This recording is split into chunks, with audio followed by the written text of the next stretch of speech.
En effet, elle met fin à la transition débutée le 4 septembre 2023 d'une part, et d'autre part, elle consacre pour la première fois l'observation nationale citoyenne des élections par la société civile, en application de l'article 125 du nouveau Code électoral, adopté suite aux recommandations d'un ensemble d'organisations de la société civile regroupées au sein du réseau des observateurs citoyens.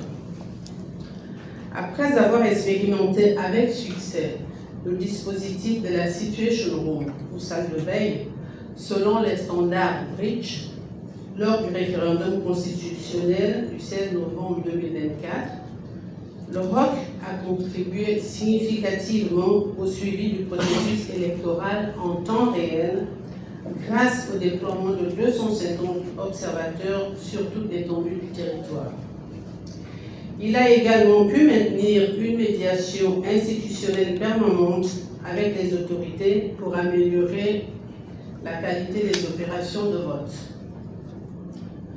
Dans la perspective de l'élection présidentielle du 12 avril 2025, l'Europe entend renforcer son leadership en matière d'observation électorale citoyenne par le déploiement de 500 observateurs rigoureusement sélectionnés et formés. Par ailleurs, dans une logique de collaboration inclusive et stratégique, le ROC a accepté l'idée d'un mémorandum d'entente pour l'observation électorale du scrutin du 12 avril 2025 avec la mission d'observation de la société civile du Gabon, qui est un consortium d'OSC gabonaise, et la coalition Tournons la page, afin de promouvoir la transparence, l'intégrité et la crédibilité du processus électoral en conformité avec les normes internationales et les lois nationales. Au regard des points de convergence s'agissant de l'observation électorale, les trois regroupements d'OSC entendent mutualiser leurs efforts et ressources et développer ensemble des synergies d'action, tout en étant gage d'objectivité dans la fiabilité des données et de la qualité des analyses ou de l'exploitation.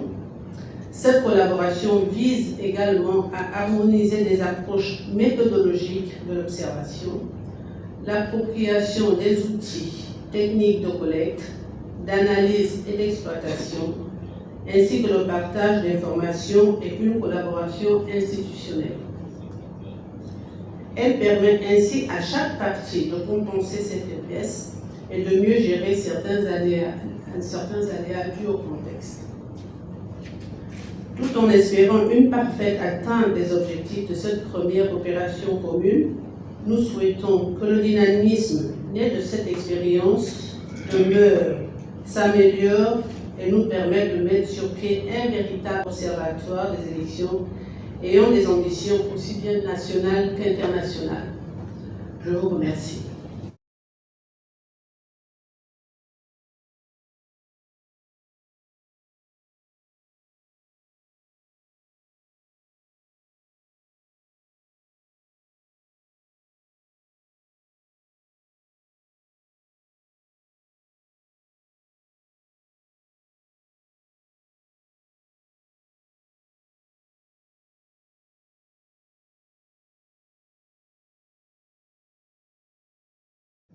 Distingués invités, mesdames et messieurs, la date du 12 avril 2025 a été retenue par les autorités de notre pays pour la tenue du scrutin présidentiel. Ce scrutin revêt une importance très capitale pour notre démocratie, car il permet à notre pays de se doter d'un président démocratiquement élu et de le relancer dans sa quête permanente de mise en place d'institutions marquées au sceau de la démocratie. La société civile gabonaise n'est pas restée en marge de cette dynamique noble.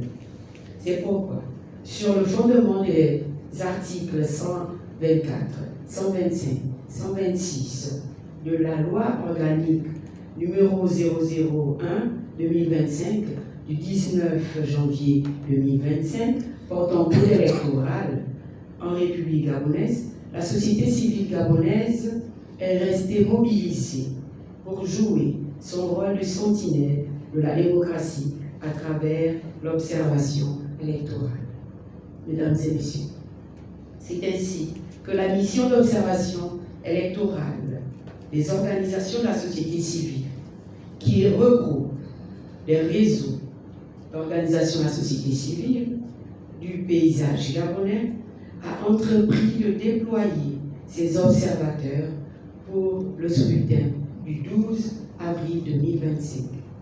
Ce déploiement se fait dans une coordination parfaite et commune avec le réseau des observateurs citoyens, le ROC, et l'ONG Tournons la page. Mesdames et messieurs, il est important de préciser que le déploiement de cette mission d'observation s'opère selon les standards internationaux et sous-régionaux, conformément aux critères d'équité, de transparence, de régularité, d'inclusivité et d'apaisement.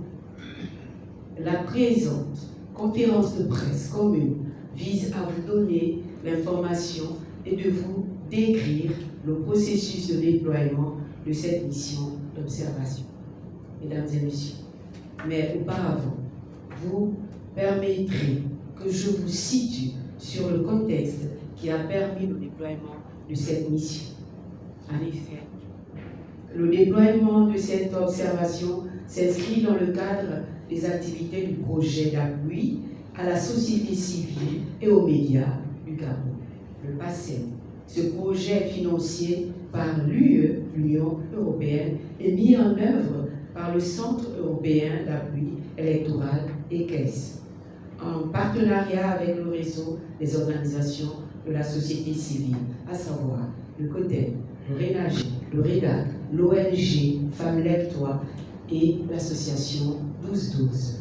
Ce projet s'inscrit dans le cadre d'un appui plus robuste et plus large de l'Union européenne, des montants de 2,5 millions d'euros en appui à la transition démocratique au Gabon, qui a permis d'initier une série d'activités de renforcement de capacités au profit de la société civile, des médias et des institutions. Dans ce contexte, le PACEM, en tant qu'outil d'appui et de soutien à la société civile et aux médias, vise de façon globale de renforcer l'espace démocratique gabonais et à contribuer à la prévention de tensions potentielles liées aux élections en appuyant, n'est-ce pas, et accompagnant les acteurs non étatiques, les organisations de la société civile, les médias, pour un processus électoral inclusif, crédible et apaisé. Gabonais dans l'appui, le processus d'appui à la transition politique en cours actuellement. Pour ce qui est de notre projet, dont la page a prévu déployer des observateurs dans les 9 provinces du pays, en mettant un accent particulier dans la province de l'Estuaire, des Logos-Maritimes ainsi que l'Haute-Joué, conformément à la démographie électorale. Sur le plan du projet de manière globale, nous avons initié nos activités en janvier par des activités de sensibilisation à l'inscription sur les listes électorales. Au mois de février, nous avons mené à travers les 9 provinces du Gabon une mission de mobilisation électorale qui visait à lutter contre l'abstention. Et durant cette mission, nous avons particulièrement travaillé avec les communautés religieuses, c'est-à-dire les églises. Et après un mois de mobilisation, nous avons pu sensibiliser plus de 5000 personnes à travers le pays, notamment les leaders des communautés religieuses. Au niveau de la mission d'observation, nous avons prévu déployer 250 observateurs. Mais suite aux aléas liés à la disponibilité des pièces, à la conformité de certains actes d'état civil. Nous sommes actuellement à 214 observateurs qui seront déployés dans les 9 provinces.